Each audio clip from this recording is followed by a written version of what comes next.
So I never you're really, alive. The bloodletting wasn't too bad, right? yeah. And I actually, I thought they were going to take more. I know they only take a pint, but they brought out all these Yeah. bags. This woman came up to me when they laid me on the table. She had a stack of bags in her hand. I'm like, oh shit, that's got to be at least half a Really gallon. doing this. But I Yeah. guess she was just carrying them around to each table. So the last thing I saw was a stack of bags. And then when I got up, there's one little bag in the tray. I'm like, well, that's not enough. And she's Yeah. like, you're bleeding really fast, because it only took a few minutes. And Yeah. she's like, that might be a record. I'm like, well, throw another bag on there. Let's go. Sweet. Yeah. Because Yeah. That's how I think it's good for men. I know it's good for everybody to give blood. I mean, not Mhm. just because it's a cool thing to do to support the community, but I also think there's like some health benefit to it or whatever. Yeah, The because iron. you don't bleed monthly. So it Who definitely says? can, for I sure. bleed I all the know, time. right? Or maybe you do. Yeah, No, maybe you I do. cut my finger in the sink the other day, so I did bleed already once this month. I know men typically have higher iron levels or something like that, and there's a bunch of damaging things in Hmm. there. So we just had all the Yeah. blood work done also, and cholesterol's high. But I had a unhealthy couple of months, so I don't know. Just Well, want to see, avoid it. and your definition of high cholesterol is probably like the standards that your doctor has set are Yeah, not great. There's some, I don't know, yeah, there's cholesterol could be its like own show. Like there's so much wrapped up into it. And then the recommendations that people give for triglycerides is wrong. And like yeah. the level, a normal cholesterol level, it can be wrong too. So like anything higher than 200 is flagged on traditional, lab work. Yeah. And really it's like above 200 is totally fine, depending on all of your other markers, right? So if you have high cholesterol plus you have high triglycerides plus your liver enzymes are elevated, that Got all that. metabolically as a whole, high waist Yeah, no, I've got all circumference, that. Yeah. like really where Yeah. it's No, where that's it's a it. problem. Just Yeah. checked boxes. Okay, well we'll diagnose you, we'll do a Yeah. whole show on your health. So, Probably I've got some fat on my liver that because I was a heavy drinker mm, for 25 years, I guess, almost daily. yeah. Even if it wasn't a lot, I always had at least a glass of wine or something. My liver never had a break, and Yeah. I have to get an ultrasound every year just to keep tabs on it. But there is some fat. It's kind of marbled, like one of those steaks you see like in the Oh, window at perfect. like a Kobe beef, steakhouse. or yeah. Yeah, what's the one they massage, the wagyu, they massage it and Yeah, right. everything. Yeah, Uh-huh. yeah. Yeah. So I do have to get that checked all the time. I mean, obviously, as we know, the liver is one of the few organs that can actually kind of regenerate within reason. It Totally. doesn't just fix Hmm. itself completely, but you have to keep an eye on that. Enzymes are always good. See, It's now I like want you to send me all your labs so I can analyze them. Because I've I got like them all. love Yeah. on lab day. It's like for our clients, it's my favorite day, just because it's like, you have all this theoretical stuff and it's like, oh, okay, that symptom could be that symptom could be this. Then you get the labs in and you're like, there you go. Even like looking at optimal ranges versus functional range or versus traditional, so a lot of clients that we have are shocked. They'll come to me with their labs and everything's fine because nothing's in the red. And then I'm like, well, this is a problem. That's a problem, right? So it's like, it's not a disease, right? You're not diagnosable, but it's Mhm. a problem. And then if it's not addressed, then everything else. But yeah, it's interesting. But we have clients with fatty liver disease. And yeah, I have a client right now who we did labs. She had high fat, markers of fatty liver disease, markers of insulin resistance. And literally after a month of now she put in the work. She did so good. But literally after a month, all of the numbers were normal. So it with fatty liver disease, it can change. It's like you said, it can change very quickly just with a really targeted approach. So for some clients, I say, okay, you want to hit it really hard in a short amount of time, or do you want to do a little bit for a really long time. So anyway, it's interesting. All of that stuff I nerd out about. Doesn't help as I get fatter and thinner, because I'm a roller coaster weight type of person. That last few Uh, months in Mexico weren't very healthy. I was too busy and I really wasn't taking care of myself, because the busier and more stressed out you get, it's cortisol and all that other crap that I was just kind of yeah. storing everything. And then of course I'd end every day, close to every day at the bar, just all the things that I'm famous for of doing stupid shit. So I'm coming off of that for this latest round of lab work. And yeah, the liver I got to keep tabs on in a weird roundabout way, though. This isn't one of those, people, when something bad happens, they're like, it was the best thing that ever happened to me. which is Yeah. usually bullshit. They're just trying to talk themselves into, enjoying or trying Yeah. to come out of a bad situation. Did I tell you this story before about liver? So I got a pain in my side on New Year's Day, 2016. And the people I was partying with for New Year's, one of them was a nurse practitioner. And I asked her, I'm like, where's my liver? And she pointed right to where the pain was. I was like, Cute. damn it. That's You're like, like, are you sure? You sure it's not on the other side? could be a kidney. I've got 2 of those. And then I Mm-hmm. went into Broward General, the hospital in Fort Lauderdale there, and just to get a checkup with the doctor. And he ran a test and he's like, well, you have hepatitis A. And I'm like, well, okay. Because, Florida, like, there's actually a lot of like dangerous microbes get in the water, the drinking water. It's common because of the flooding and everything. It's not out of the question that there wouldn't be poop in the water somewhere. There's just poop everywhere down there. It's everywhere. Yeah. So they're like, hey, look, you got to let it run its course. We really don't treat it unless it doesn't go away. I was like, okay, cool, I can do that. So back to the bar, So One and then does. years, yeah. And then so years later, like literally years later, I'm like, shit, this thing still doesn't feel right. Go in and get the ultrasound. Like, no, there's fat here. It's not irreversible. It's not cirrhotic or anything. Like, we're not there yet, but Right. it's still like you need to keep an eye on this stupid thing. I'm like, well, Yeah. the guy fucking told me I tested positive for hepatitis A back in Fort Lauderdale in 2017, whatever. And they were like, well, you were in the military, right? I'm like, well, yeah. And they're like, I forgot. They give us all that shit. They give us the Hep A. So I had the antibodies still. So it was a misreading from years Oh. later. So I'm like, fuck. So anyway, so I keep Yeah. tabs on that, and my cholesterol's is high. But I'm just coming off these family trips. I'm eating cookies and stuff in my face. So anyway, when I saw the Right. markers that were all out of range or like on the high side, I was not surprised whatsoever. I was like, fuck, You're So I it earned doesn't take those much for me. numbers. I don't have a problem with short-term medication or like a medical intervention or anything, I don't have any issues with that whatsoever. I'm not on any prescription medication. I'm really trying to keep it that way. So I don't know when I'd Yeah. go in now on Tuesday to see the PA again if she's going to say I need to be on a statin. Or I think my testosterone was decent, but it was like I'm 44 now, so it's like supposed to be Dropping. around Yeah. it's supposed to be around 1,000. I think I'm around 700, so it's not terrible. But I'm just like, I don't want to be one of those people that has to go to the Walgreens or whatever every month and pick up a whole bunch of shit, which I know that's most of Yeah. America. It's like, I don't want to have to do that. So I Right. don't Yeah. know. If it could be avoidable, What I'd was rather do it. do you remember what your cholesterol number was off the top of your head? I don't, but I have it all in one email. I have it all in one drive. I have it in a drive folder, actually. I should say the link because Okay. everything's in there. Like and we did the ApoB. We did we did everything we could think Oh, of, even good. outside of like conventional what they normally the cookie cutter Right.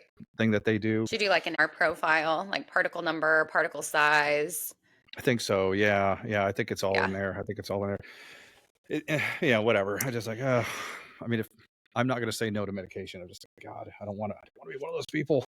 But Yeah, you want to exhaust, or you could say, hey, let me see, like hit it hard for a couple months of therapy, right? Like nutrition therapy, lifestyle therapy. And then if it doesn't change, then you feel better about the medication, short term. But it's just yeah, wild because even the medications, like the statins, they're so widely used. But when you look at the studies on them, what they're bragging about is that it lowered cholesterol. But if you look at the correlation between cholesterol and like a heart attack, which that's the whole point, right? Is to prevent a cardiovascular event. But when right. you look at the people who are having heart attacks, many of them don't have high cholesterol. So it's like the statin companies are like, hey, we'll lower your cholesterol. And everyone's like, cool. And in your head, you're making the connection of low cholesterol means lowered risk of heart disease. And that's not the case. Like, does Yeah, it lower cholesterol? Yes. Does it prevent your risk of cardiovascular events? Not necessarily. It's like, it's a whole yeah, thing. And then it depletes CoQ10. So make sure you supplement that. Like, it's a whole thing. yeah. I really want it to be a last resort, which I'm assuming most people do as well. Some people are just used to being on medication, though. I guess. I mean, some people just have their little pill thing that they roll out every day. That's full of things. I also don't They're want Monday through to. cell Yeah, tabs. I was just on Instagram like 30 minutes ago, and I saw this I'm like, that's so cool. It's one of those sliders, like a weekly slider. I'm like, that's so cool. It only slides to the Oh, day you need. And I'm like, I need to I get one have of one those that's now. like a wheel. Somebody sent Yeah. it to me, like a company sent it to me. It is pretty cool, but it's not very childproof. Like you can just like literally pull off the top and anyway. I also don't want to start taking things that that will cause my body to stop making as much or to kind Yeah. of whatever. So I don't want to get on something and then like, you know, then it's like I don't produce it naturally. Then Then you rely on it. Yeah. Like become yeah, dependent on it. Yeah, that's yeah. tricky. I used to teach, or I was a coach for Metabolism Makeover. I don't know, you probably don't follow them. It's really not in your realm. Yeah, yeah, But anyway, I was doing some coaching for them, and they have a course, or like it's a course plus coaching, which is similar to the course that we created. And so I have a lot of people who reached out and were like, "Hey, I did Metabolism Makeover. Should I do your course, or is it the same?" And I'm like, "Well, it's a lot of the same, because the concepts, like foundational things, are still relevant, right? Like, of course, it's yeah. going to talk about the same stuff, but things just hit differently. Like maybe it'll strike you in a way that it didn't strike you over there, or, so it is. It's a lot of the same information that people know, but again, it's just packaged up differently, presented differently. Yeah. And that's why I think Oh, it's so important to find someone that's your vibe, right? Like find a practitioner that like you learn from well, right? And then you can and then like go consume all of their stuff, right? and people need reinforcements. That's the only way we learn. There was a time where I probably like, oh, I already know this stuff. But now I'm like, okay, I need to hear this again. I need to get somebody else's Yeah. perspective on it. And most people are the same way. So whenever there's overlapping information or concepts, like that's great, because subconsciously too, just learning things over time. And you can read a Yeah. book or get information. What's that, Marcus Aurelius or who? Whatever. You never step in the same river twice, man. Whatever that. I've never heard Yeah. that one. I have no idea. It's an old Because it's Stoic brain thing. I river should time. know this. Yeah, but so because not only is the river not the same, but you're not the same either. But the idea is Behind you. that if you read a book at whatever, and then I read a book 2 years later, like I'm in a different place. I'm open to new information, and you know how reading, there's so much information in there. Sometimes if you're a little tired, your brain glosses over a chapter. So yeah, no. Right. If somebody ever asks like, "Hey, is this the same or is this similar information?" I'm like, "Well, maybe it is, maybe it isn't." But if it's something you're interested in, just do it. I mean, I've Yeah. take the same stuff over and over again. I mean, what's the harm in that? Was that a fly? Okay. No, my like entire house just it felt like an earthquake. Oh, Oh, they're maybe. never mind. They're Oh, blasting gotcha. rocks. They're like building a new road over that way. And I think that's probably what happened, because it's like I Yeah. thought we were getting run over. Oh, They're anyway. put a new highway in. They're putting a new highway in. It's gonna be a new Walmart. Ew. What on earth are you talking about? I don't know. That's not how people talk there. I don't know. I don't think the mountains No, are. no. Yeah, yeah. I might have the state wrong. I went to St. Oh Louis for gosh. an insurance case a long time ago. I can't remember where, somewhere around St. there. Louis is something. It's Yeah. something. I Yeah. remember it was probably the most unhealthy week I'd had, which is really saying something for me. So I just remember just red meat barbecue.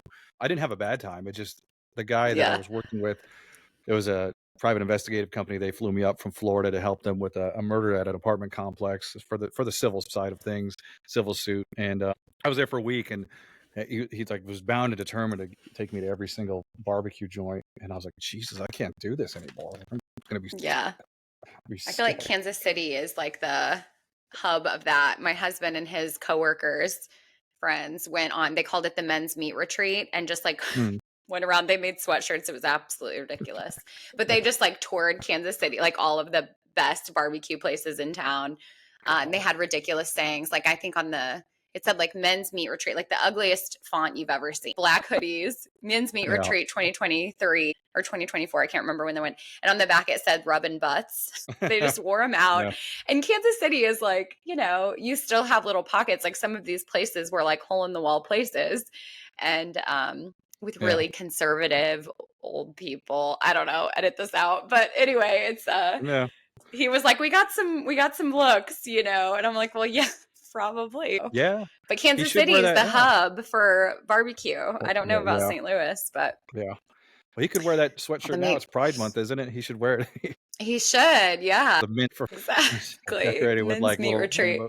Yeah, that's Yeah, awesome. just add some color Oh, to his black hoodie. Yeah, he's never yeah. gonna wear it again. I'm like, you realize you're literally never gonna wear that. He was like, I know, but I'm like, all right, whatever, It's like whatever one you of want those to do. Nashville Bachelorette T-shirts or something like that. The Yeah. hashtag bride and hashtag whatever. Do you follow Huberman Lab? Mhm. Do you know what I'm talking Sure about? do. Every 3-hour episode, I listen to them all. My gosh. Well, I Yeah. don't, but every once Yeah. in a while I'll catch a snippet. But I just met with a physician's office, and one of the PAs was talking about this like new part of the brain that they discovered for willpower. Mhm. And it's just an interesting thing because I talk about willpower all the time from a different perspective. And so it's such an interesting thing because, people are just walking around thinking they have poor willpower, right? And then everything, when they give in and they eat a whole sleeve of Oreos or they do whatever, they're like, there it is. I just have poor willpower, right? And it's like it becomes almost a character trait. Like they're thinking it's like something about who they are as a person.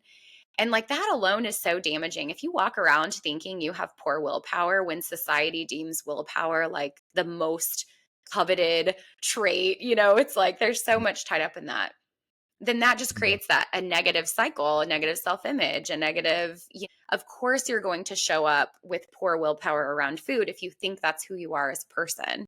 Like if you Yeah. think you're not a runner, you're not going to go running, Yeah. right? It's You like the same thing. identify.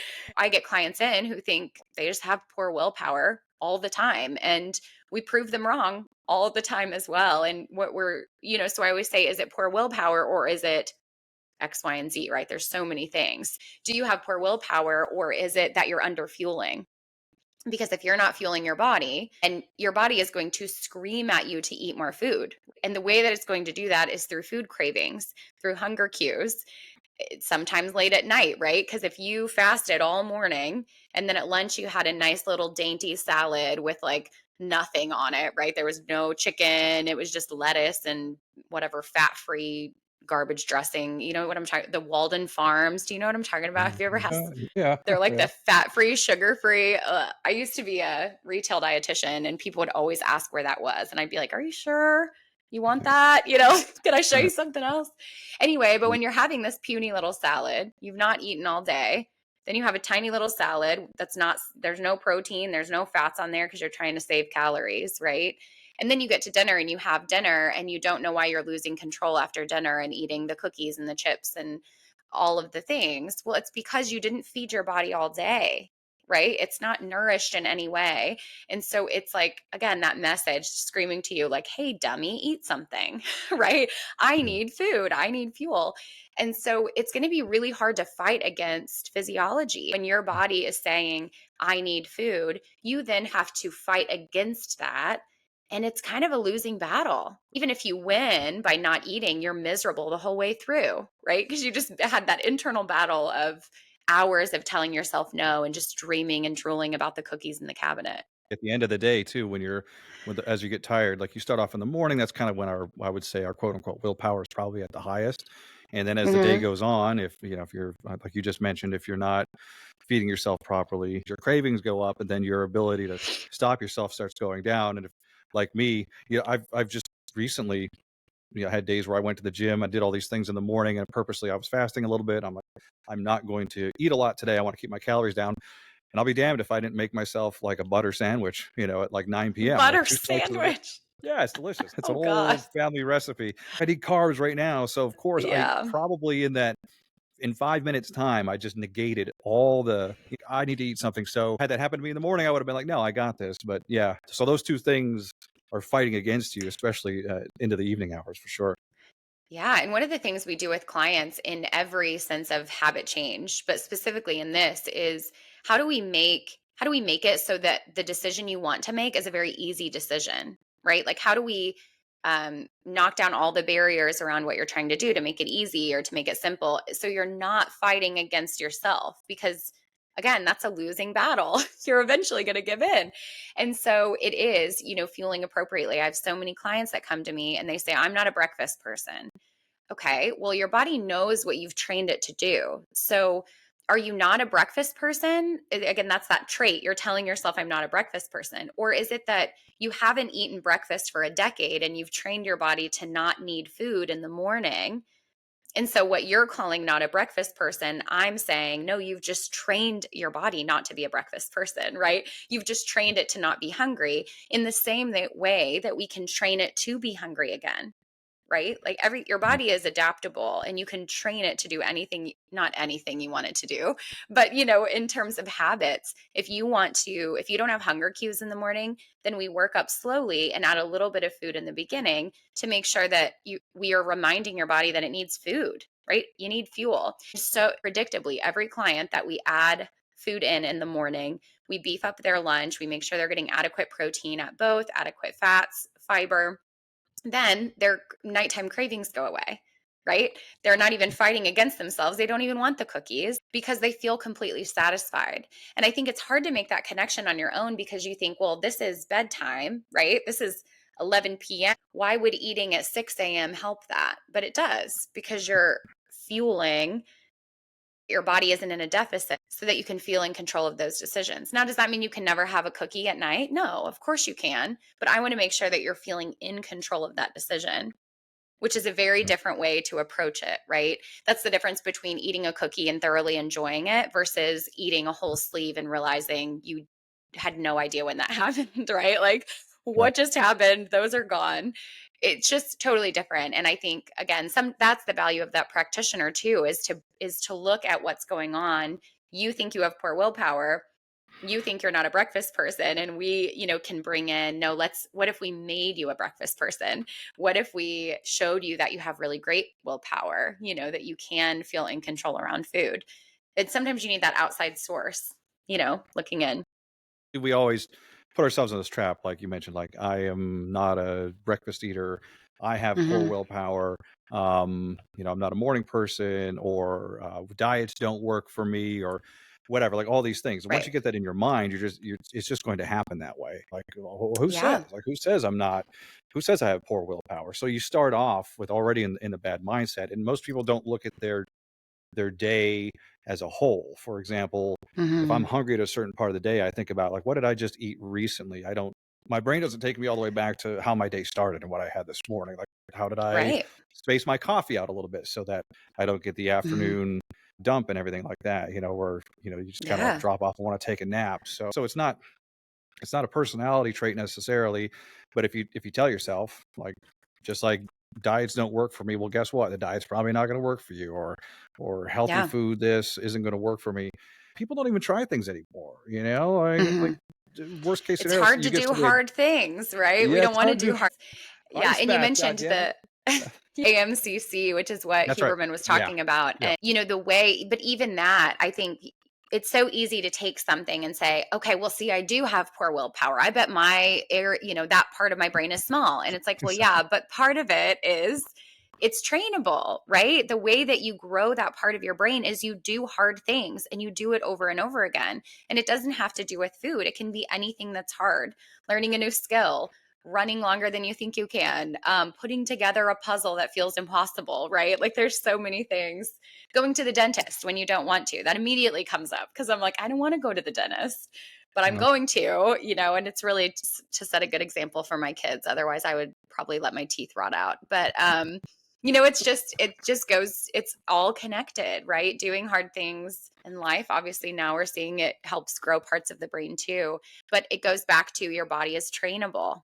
A lot of the hypnosis, and we'll have Ori Goldstein come on and talk to us here, but a lot of what Yeah. he does is childhood trauma things, and he does it through hypnotherapy. He's a clinician. He used to do a lot of smoking cessation stuff, like your cliche Yeah. hypnotherapy.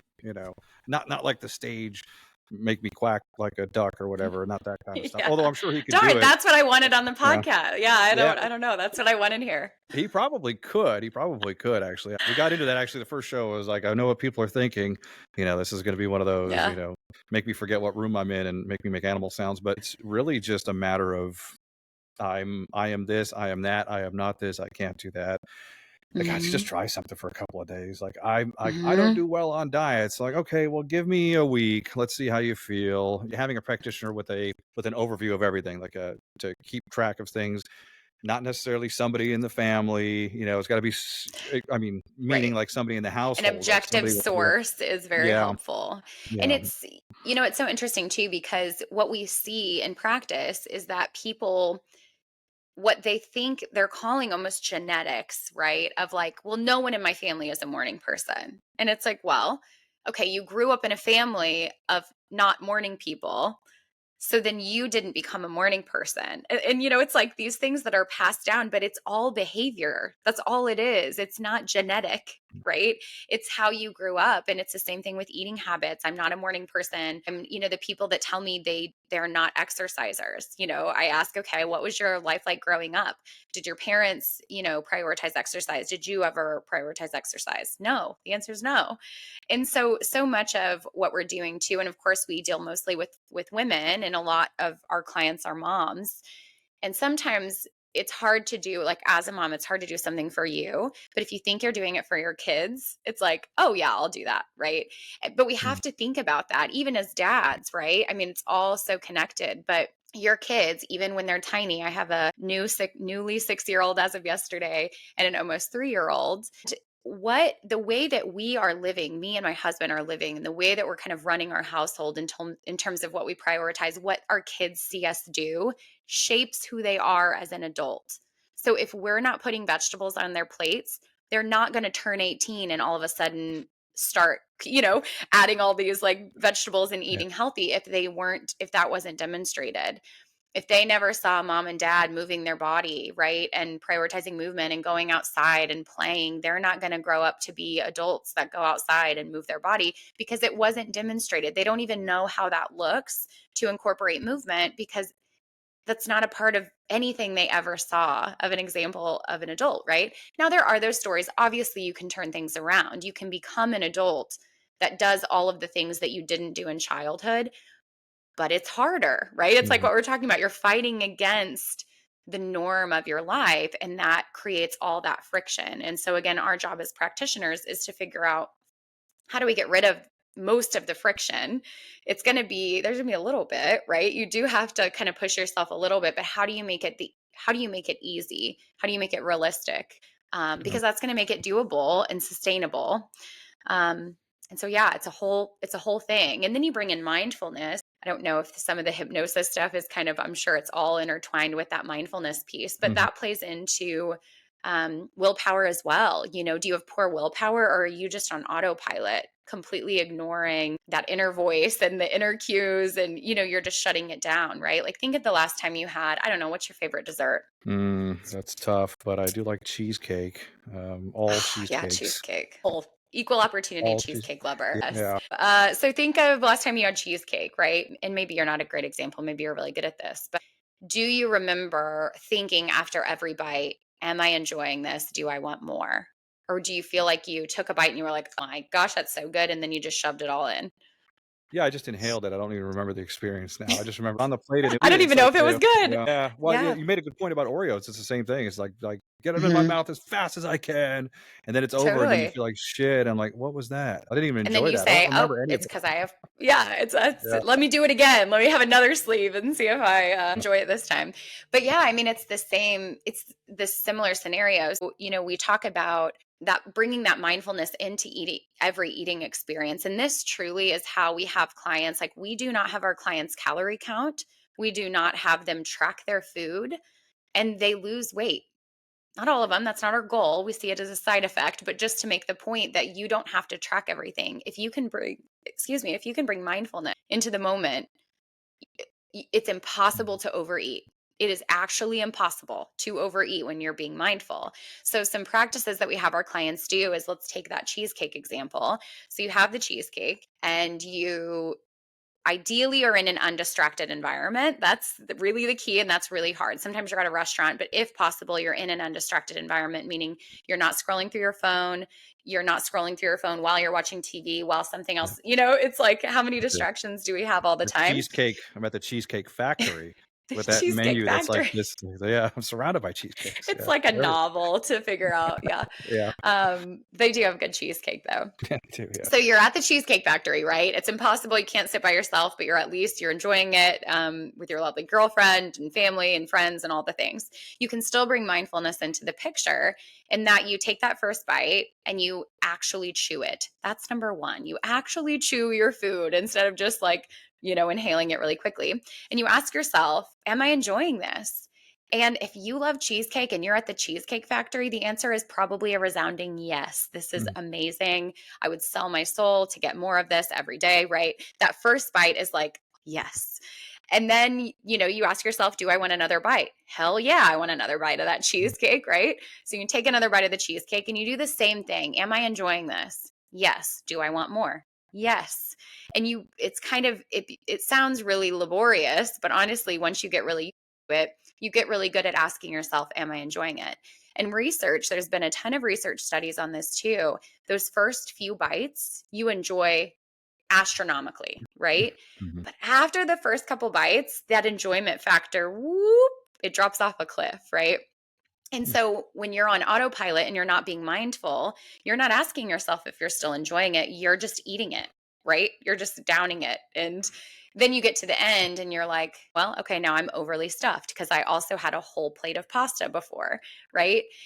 And so if what we get clients to do is to really stop when that enjoyment stops as well. And it usually is after 3 or 4 bites. So it's not that you're depriving yourself. You're not telling yourself, I can only eat half of a cheesecake slice. You're just doing something that feels really good for your body. And that mindset shift is magical because you come from a place of deprivation. And if you tell yourself, I'm only going to eat half a slice of cheesecake, you're going to cake, right? It's that like inner child in us being like, you can't tell me what to do. Like, here you go. Yeah. Now I'm going to have more. But if you're asking yourself, am I enjoying it? And the answer becomes no. And then you stop eating, that is so satisfactory for our brains, right? We're like, man, we just did something that felt really good for us. And then your body feels good too, right? Because then you're not overly stuffed and you enjoyed it thoroughly, probably equally as much as eating the whole slice, right? As you're saying that, thinking back on all the, like, what else is over there? Give me that peanut butter one too. But Yeah. it applies to like every course though. Like it applies when they bring out that huge Mhm. basket of bread, and then they bring out, especially in America, it was kind of a thing growing up, where like you have to clean your plate. So like Mhm. it's weird to like eat half of something, even if you're paying for it. And it shouldn't be like, I mean, when I say paying for it, like out to eat, and it Right. shouldn't be, because what does it matter? Like take it home or something like that. And if Mhm. more people would do that at every course, then getting to the cheesecake wouldn't be that big of a deal. And then not feeling the need to finish the whole thing. But I do, just on the topic of somebody who says they're not, I'm not an exercise person or whatever. I Right. actually envy those people to an extent, because as somebody who's I'm not going to say athletic, but as somebody who's been exercising since since I was in my early teens. I was always doing a lot of everything, a lot of just weightlifting and running and everything else. It's very, very hard for me to lose weight now, and it takes a long time for me to see any progress. If somebody came to me and they were like, I'm just not really an exercise person, I've never really done it, my parents never really did it, I'm like, you have a huge advantage in the sense that you're going to see great result. You're untrained, so Yeah. you'll see quick wins right away. You're not going to be waiting weeks and everything. So I mean, that's a Mhm. that's a plus as far as I'm concerned. Yeah, yeah, for sure. I want to go back to what you said about the restaurants because this comes up Mhm. so often with clients, and it's the I don't want to waste the money that I spend, or I don't want to waste the food.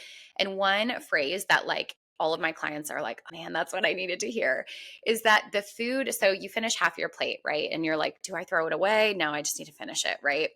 But the food is wasted whether you throw it away in in the trash can or in your body, because your body doesn't need it. And if it doesn't need it, it's going to store it. So it's being wasted in your body too. So it's like, okay, you're going to waste it either way. Do you want to waste it in the trash where it's not going to do anything to your body, or do you waste it in your body? And then there is negative side effects to that, right? If you've eaten plenty, right, and you really don't physically need it. And it's kind of, again, it's that reframe, it's that mindfulness around it. Instead of being on autopilot, oh, I always finish everybody's plate at the restaurant because we don't waste food. It's like, well, you're still wasting it. It's just in a different way that's arguably more harmful than throwing it away, right? Or take it home and then you don't have to cook lunch tomorrow. Like, how beneficial Yeah. is that, right? But Yeah. yeah, I mean, the restaurant piece is a whole thing, whole practice of Yeah. mindfulness. That's a big problem for a lot of people, is they don't want to waste the food. Like I even don't like, and Yeah, I know this stuff is cheap, and we've got a ton of food here in this country. I know there are people that are hungry, but it's not that we don't have the resources. We just do a terrible job of getting it to everybody who needs it. But there's food right. everywhere. You go to a restaurant here, and they'll bring out the bread, and if it's a Mexican restaurant, they bring out those chips and everything else. So you rarely leave an American restaurant like, man, I could have eaten more. Like, never fucking happens. There's this thing that we've heard over the years. I'm sure it's true. It's it's not a cliche or anything, but where they say, oh, it's healthier to eat at home versus restaurants. And I've heard that my entire life. I was single for a long time, or just to have any kids at home. I would eat out at restaurants every single day, like lunch and dinner. And I would go to, I don't know what you consider a healthy restaurant, but I wasn't eating at McDonald's. I mean, I was eating at restaurants, and I'm Right. like, what's the difference between this? It's a steak and whatever that came out of the, let's just shout out to Outback Steakhouse again. But let's say at a Yeah. restaurant versus what I would buy at a grocery store and take home. Like, what is the big difference between those things, store bought versus the things that you get served at a decent restaurant? Yeah. It's a good question. I think for the biggest difference is they are always going to add more oil and fat than you will. And honestly, that I'm not anti fat in the diet. I actually usually have clients add more in, but you just have no idea what they're putting in your food. Like if you actually looked at how much of that liquid butter they're pouring on your, on your Mm. steak, and it's not like quality butter, right? It's inflammatory oils, and it's probably not even butter, it's probably margarine. And so I think the biggest thing is in your mind, you're thinking about how you prepare it at home, but they're preparing it in a totally different way. They're using ingredients that you would never use. They're using more ingredients than you would. There's gravies on things. You think of a potato that you get at a restaurant. It's very different than the potato you're going to make at home. Yeah. Even if you do a loaded baked potato at home, it's totally different than the loaded baked potato that Outback is going to serve you. Now, I have Mhm. not been to Outback, I think, since my junior year of prom. So it's been a Yeah. while. It was slim pickings where I'm from. So I don't know what their potato situation is like, but it is different in a lot of ways because they need it to be the most like hyper palatable experience of your life, right? And in order to do that, they need to add the most butter with the perfect amount of salt, with the perfect amount of sugar. But again, but it's within reason, right? So if you're getting a plain baked potato and a plain steak, yeah, sure, it's probably not going to be the worst. The oils and the fats that they use are still going to be different, but it's going to be similar. So every time we eat out, I'm like, this is a bonus because I never finish a meal, and I'm a small person, so I don't eat as much as my husband, who's 6 foot something. So I'm always like, oh, this is awesome. Now I have a lunch that I don't have to cook, right? I can eat this twice, or I get to enjoy this twice. And that's another tool when you're there thinking, I need to finish all of this. But what if you got to enjoy that favorite meal 2 times instead of once, and Yeah. you leave less miserable, right? Like that's a win. So it's all about reframing again that instead of feeling deprived and saying, I can only eat half of this meal and then I have to stop. And then you're fighting against wanting to eat more of it. You say, hey, I want to enjoy this meal 2 times and I don't want to cook tomorrow. So I'm actually going to go ahead and prepackage this half up, and then I get to have double the enjoyment and be able Mm. to walk out of here without like unbuttoning my pants, right? So, Yeah. yeah. Yeah. I'm sure they're trying to save costs, so they're probably not buying the highest quality. I'm sure most of that stuff comes in cans, and I don't know where they Yeah. get their steaks from and anything like that. But I always, obviously you see fast food restaurants, it's pretty apparent that it's not good for you, even though we all do it sometimes. But even the Yeah. nicer ones, the meat and some of the things that I'm eating at those restaurants versus what I would make at home could be of the same quality. It's just the stuff that they're cooking it in, and the things that they throw into it, because it's an assembly line. They're just trying to keep cranking out meals, so they're Right. not really putting thought into that. So that makes sense. Yeah. And of course, it's all across the board. So it just depends on the restaurant and everything else. But yeah, I'm not anti, like, we eat out often, probably more than people assume that I would as a dietitian. It's just our thing. That's like our favorite thing to do. We have family date night, but again, we do it in a mindful way. We're not, over ordering. Often we all, we don't even order anything for the kids. We all just order 2 meals and eat off of them, right? Or if we go get ice cream, we are all sharing one ice cream. Or, if we go get donuts, we're sharing 2 donuts as a whole family. So there's ways that you can do things and not feel deprived. And also, that's how our kids are going to grow up. They're not going to grow up thinking, I need this Andy. Oh, you guys don't have an Andes. You don't Nope, even know what I'll that find is. one. It's ice I'll cream. find one. I know. Yeah. I know. Well, anyway, it's an ice cream place. Yeah. But they're huge. They're just massive. And so, our kids are going to grow up thinking that ice cream is fun and delicious, but the way that they think about the portion is going to be completely different, right? They're going to understand, no, we can all share this one versus we all get our own double size 3-scoop ice cream, right?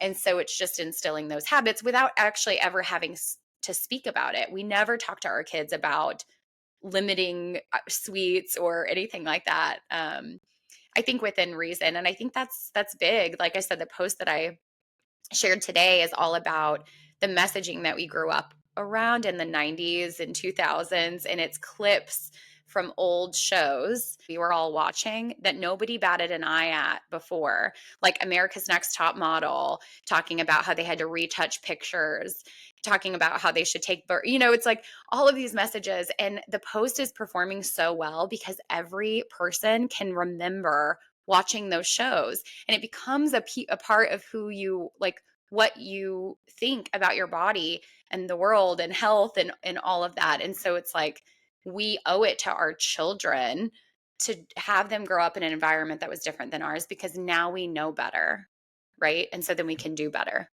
I think read the other day that 12% of the population is metabolically sound, meaning they test at normal levels, which is pretty Yeah. bad. I mean, I I was born in 1980 and was in elementary school in the 80s, and my graduating class was like 110 people. But out of those 110 people, there were probably like 2 fat kids. I know this is a terrible thing to say, but they got made fun of because there's only a couple of them. It's got to be hard as a parent, especially because the m- mostly the healthier foods are the more expensive foods. Maybe that's not the case everywhere, Hmm. but it seems like the easier ones are just go buy all the garbage on the street Yeah.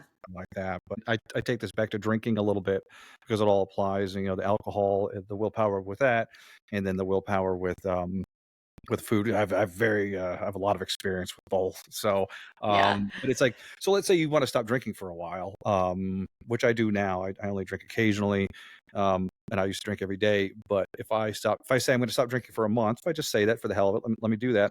If I have a couple of beers tomorrow, I immediately forgive myself, because a lot of people fall into that trap. Same with shitty eating or unhealthy eating. But a lot of Yeah. people, they'll have like one, like they'll be in the middle of a diet, they'll be doing well, then they'll have like one crappy meal, then they're like, well, the whole day's ruined now, my whole diet's ruined, Exactly. and really just being able to forgive yourself. So like you're saying about going out and doing Hmm. things, there's an element of you shouldn't deprive yourself too much of those things that you like to do, because so I'll use myself as an example. If I don't drink for a long time, or if I don't have the sweets or the food that I like for a long time, then I binge and I gorge, and then I feel Yeah. really bad. And but the same, Yeah. if I fall off, not it's not a wagon reference, but if I fall off my diet, or if I let myself down or whatever, I'm immediately like, yeah, okay. So I had a couple drinks, or I had a whole pizza last night. But you know what? Today's today. That was yesterday. You can Right. begin again. Just because I ruined last night's meal doesn't mean I have to eat like shit this morning, and it doesn't mean it has to carry on the next couple of days. So Hmm. there's a lot of that. Just it's okay. Just Yeah. start over, begin again. Absolutely. And I think that's a concept that I talk about too, in terms of like, we think in terms of days, even like you just mentioned days. And I Yeah. really have my clients think of your life as just one continuum, because then that eliminates, because what I find, it sounds like you have a really kind of healthy relationship with that now.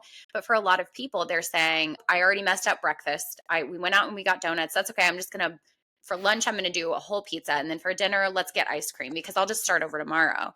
And it Yeah. becomes one decision becomes this, cascade of other decisions that never would have happened if you weren't thinking in terms of days. If you were just thinking my life is whole one continuous, day, then you just move on, right? And you just say, okay, whatever. One quote that I always talk about too is, your previous food decisions should have no impact on your future food decisions. Meaning, if you overate at breakfast, you don't carry that over to lunch and say, okay, well, now I need to skip lunch because I overate over here. No, it's just approach it as a new thing. How can I best nourish my body today, right now, at lunch, right? And if you continue to make really good, those good decisions, and I say good, not in terms of always eating like the healthiest food, but just feeling in control and nourishing your body. If you do that continuously every meal, your entire life will change without ever being on a diet, right? So just thinking, how do I want to feel in the next hour? Okay, make a decision based on that. We have these lofty goals. People always talk about think about you a year from now. Well, I don't know about you, but if I have a goal a year from now, then I feel like the next decision I make is pretty insignificant because I've got a whole year to make it up, right? If I want to Yeah. lose 50 pounds in a year, then I feel like, well, I could still have the Oreos today and then I'll just make up for it later because I have a whole year to figure this out, right? And I think Hmm. sometimes those long-term goals, it's good intention to say, think of you a year from now. Where do you want to be? But I find that that's really not super effective. And somehow thinking of the more immediate future is much more impactful. Again, how do I want to feel in the next hour? Make a decision based on that because then it makes this decision way more impactful. Right. So Yeah. it's just, again, that flipping what society tells us to do and what actually in practice seems to work the best, for Yeah. people. Let's say somebody comes to you and they log their food or whatever, which I know, you know, that can get a little irritating and annoying over time, but it's good to at least have a Yeah. baseline. Like when somebody says, "Hey, you should track your calories." I'm like, I'm not going to do this every day, but I'll do it for a couple of Yeah. weeks, and that way it'll be in my head. Like I know what I'm getting now for the most part. But let's say Right. somebody comes to you and they're like, "Hey, I want to lose weight. I want to feel better," and or I just want to feel better, and as a byproduct, I'll probably lose weight. It's all tied together. I'm assuming that you have like a thing where they can log their food in, or they can track all that and provide that to you. Let's say it's horrendous. Like you're like, oh my god, like I can't believe this person's eating this stuff. They're like a raccoon digging in the dumpster behind a Wendy's or something like that. Like how is this person still alive? But let's say the Yeah. diet is pretty bad. Is it something that can be phased? I guess without doing a cold turkey is the only thing that comes to mind. Hmm. But let's say it's really, really bad, and that's somebody's fear. And maybe like, shit, I don't want to change my entire life. Is there a way to Hmm. dial somebody off of that without having to completely cut out everything they're used to? Yeah, and I think that's what makes what we do with clients so effective because it's completely personalized. So if we need a complete diet overhaul, we never go in and say, "All right, throw everything away. We're changing everything," right? You're used to doing it this way. Now we're going to change everything about every meal, everything you put into your mouth. It's not effective. That's why fad diets don't work. That's why yo-yo dieting is a thing because people are chasing these extremes and then it's actually not helpful. It's not helping them in any way. When we look at making it sustainable, really what we do is number one, we start to look at what can we add in. So what are you missing? 9 times out of 10 for my female clients, it's protein. They're not eating enough protein. And that's why they're eating breakfast and they're hungry 2 hours later. And then they're hungry 2 hours later for lunch. And then they need a snack after lunch. It's because they're just not fueling appropriately. They're not giving their body anything to hang on to. They're not eating fiber, so they're eating these simple carbs, which absorb, digest and absorb really quickly. And then the body's like, all right, next, give me more, right? So the first thing we do is we tweak what they're doing. So if they're having a bowl of oatmeal in the morning, that's full of sugar, and then they're adding fruit on top of it, which is more sugar, it's obviously not very balanced. But instead of saying, hey, I want you to make a beautiful veggie omelet that's going to take you 30 minutes to cook, we say, all right, oatmeal seems to really be working for you. Let's talk about ways that we can adjust it so it feels better for your body. So it's higher in fat, it's higher in protein, so that you can eliminate that snack, not telling yourself no, but you just won't need it. Your body won't even be hungry. So you won't even Hmm. have to fight against yourself. You could just move on and wait till lunch, and you'll feel, instead of feeling ravenously hungry at lunch, you'll feel completely in control. You'll know that you're hungry, but you can make decisions in a clear state of, like, in a clear headspace, right? Instead of being just ravenously hungry. So you're grabbing chips while you're cooking, it's a completely different scenario.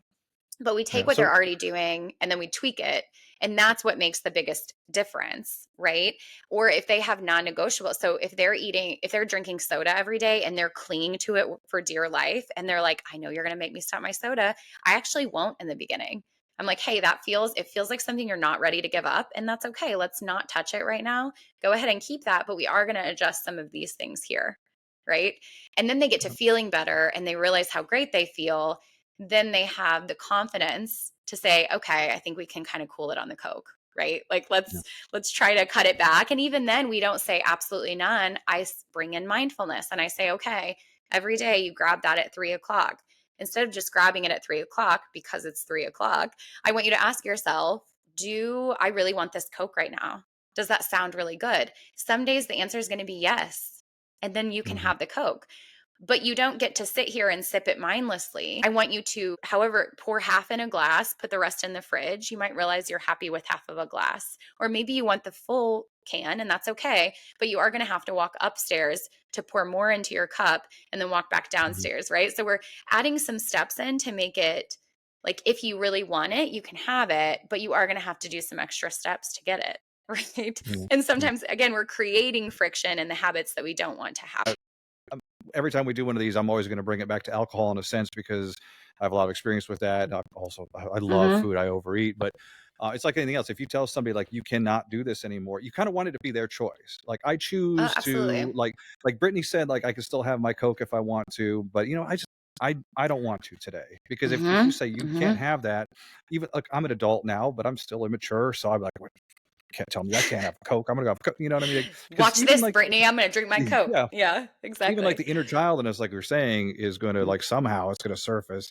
I do want to get into why women have a like protein deficiency in their diet and some of the myths and things are along that because that seems to be like a common thing. A lot of people are under eating it for a lot of reasons, but then people Yeah, are, like, over prescribing protein now too, and there's a middle ground, like, yeah, some women I find are overeating it to a point that now they're excessive in calorie, like, they're in an excess because they're trying to hit their protein goals, but they're also trying to get in it's like a yeah, whole thing, but yeah, we need to do a show on, like, just general like structuring of meals and that includes mhm, protein or like the biggest issues I see with clients diets. It could be a whole thing, yeah. honestly. When the issue comes up around me, or like when I'm like an earshot of it, it's always like, well, I don't want to get bulky or something. It's like that stupid myth. Mm, And I now what I say is like, you know what, go to the gym and work out, lift weights. That pump you get when you're done working out, you're not going to get any bigger than that. Because I think some women think they're just yeah. making big and bulky, which that's not so much a thing as it used to be, but I'm like, "That's not gonna happen Yeah, tomorrow," but yeah, still. unless Yeah, you really try, and I'm somebody that yeah, I put on muscle very easily and I keep it, mhm, which I hated when I was a kid and growing up in the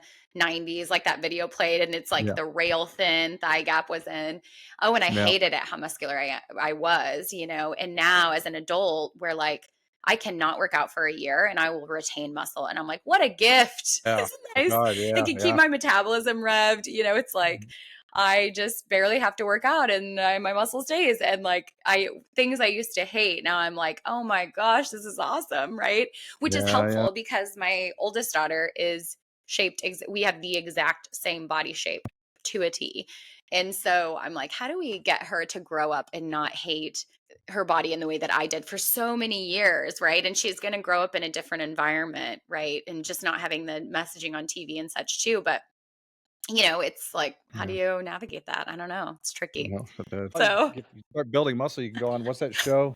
American Ninja Warrior or whatever, that oh my stupid, gosh, we were obsessed with that years ago. And it's funny, like watching that because me and my husband would be watching it and we'd be like, yeah, how'd they miss that? That's so yeah, dumb, And now it's like, oh it's yeah, as we're it's sitting hard. here.